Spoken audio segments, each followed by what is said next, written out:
Возрождение традиционных видов промыслов – одна из задач, которую ставит перед собой Якутский колледж технологий и дизайна.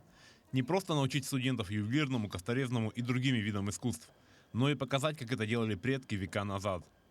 В этом году преподаватели колледжа решили вернуться к истокам якутского кузнечного дела.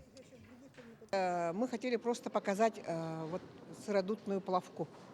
Должны быть интересны не только для студентов, которые у нас обучаются, но и для населения, которого интересно, из чего же делается все-таки якутский нож и тот же наш музыкальный инструмент хамус.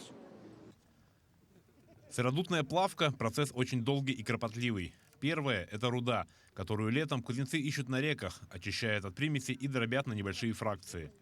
И только после этого приступают к выплавке железа. Процесс растягивается на целый день, и начинается он с установки печи. Из огнеупорного кирпича.